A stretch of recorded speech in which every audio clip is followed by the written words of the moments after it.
Selamat pagi, salam sejahtera. Isu hangat pagi ini, dilantik jadi duta, adakah Tajudin akan lepas jawatan ahli parlimen? Soal Maria Chin, berita sepenuhnya. Seorang ahli parlimen PKR mempersoalkan sama ada duta besar ke Indonesia yang baru, Tajudin Abdul Rahman, akan melepaskan jawatannya sebagai ahli parlimen Pasir Salak. Saya rasa beliau Tajudin perlu menjelaskan keputusan kepada pengundinya dan negara sama ada akan melepaskan jawatan sebagai ahli parlimen untuk menggalas tugas itu. Ini perbuatan tidak bertanggungjawab, kata ahli parlimen Petaling Jaya Maria Chin Abdullah. Tambahnya, Tajudin tidak memandang jauh jika tidak memikirkan pengundinya, terutama berhubung peruntukan yang diterimanya daripada kerajaan. Beliau wajib melaksanakan tanggungjawabnya dan mengutamakan keperluan rakyat. Beliau tidak boleh sekadar lepas tangan, katanya kepada FMT. Nur Farida Muhammad Arifin daripada kumpulan G25 turut berkongsi sentimen serupa dan tertanya-tanya sama ada kerajaan memikirkan secara mendalam sebelum mencalonkan Tajudin sebagai duta besar ke Indonesia. Apabila dilantik sebagai duta, beliau akan tinggal di luar Malaysia. Seterusnya menyebabkan kawasannya tiada ahli parlimen untuk mewakili kepentingan mereka di parlimen, kata Farida yang juga bekas duta besar ke Belanda. Beliau memberi contoh ahli parlimen Rompin Allahyarham Jamaluddin Jarjis dan bekas ahli parlimen Ranau Bened Dempok yang gagal melaksanakan tugas masing-masing selepas dilantik menjadi duta ke Amerika Syarikat dan Vatican City. Tajudin semalam mengesahkan beliau dilantik sebagai duta besar ke Indonesia yang baru bagi mengisi jawatan yang dibiarkan kosong sejak Zainal Abidin Bakar bersara pada 4 April 2021. Ahli parlimen kontroversial itu disingkirkan daripada jawatannya sebagai pengurusi prasarana pada Mei lepas, hanya beberapa hari selepas sidang medianya mendapat kecaman susulan pelanggaran 2 train LRT. Pelantikannya itu mencetuskan kritikan ahli parlimen pembangkang dan bekas diplomat. Ahli parlimen Klang Charles Santiago menyifatkannya sebagai pelantikan kroni selain mempertikai latar belakang Tajudin yang melayakkannya untuk jawatan diplomat. Lantikan politik seperti ini memang sudah lama wujud, namun mestilah dibuat demi kepentingan negara, katanya. Beliau mendakwa Perdana Menteri Ismail Sabri Yaakob cuba menggunakan pelantikan Tajudin untuk pengaruh politik. Sekian isu hangat pagi ini. Jangan lupa tinggalkan komen Anda, tekan butang subscribe. Kita jumpa lagi. Bye-bye. Selamat petang, salam sejahtera. Isu hangat petang ini, saya Melayu, Mahathir ancam Saman Zahid. Berita sepenuhnya.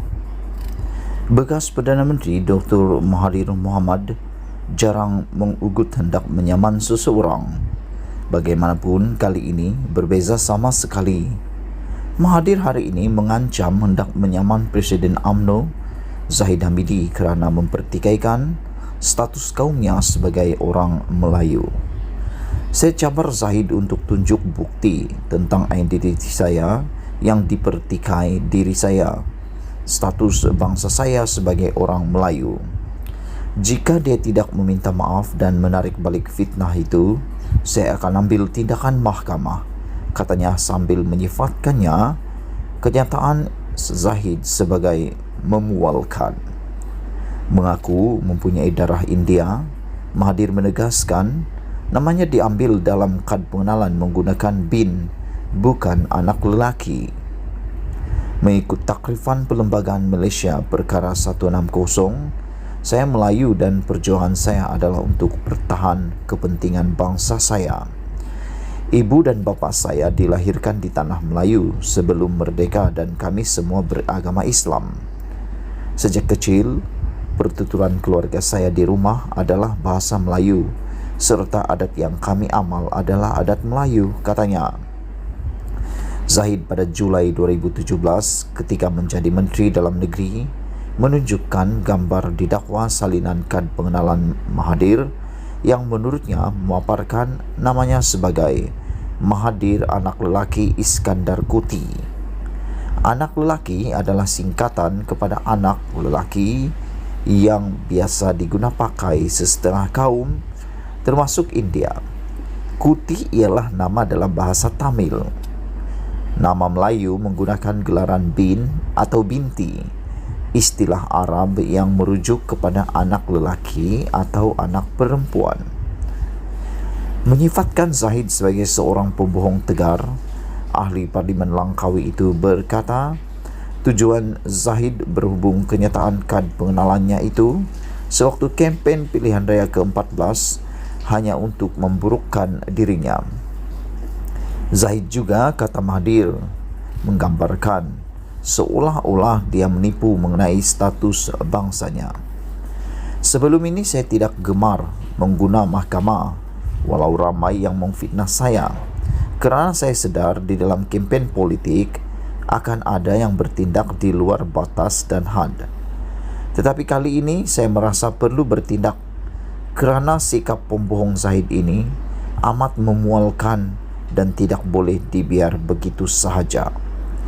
Ia bukan saja kerana ia merosakkan reputasi saya, tetapi penipuannya kepada penyokong UMNO dan orang Melayu lain demi untuk dia mahu kekal berkuasa amat berbahaya, katanya. Sekian isu hangat petang ini.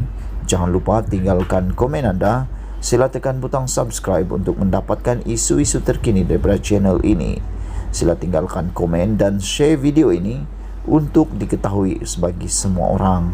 Sekali lagi, Malaysia kita punya, kita jaga sama-sama. Kita jumpa lagi. Bye-bye.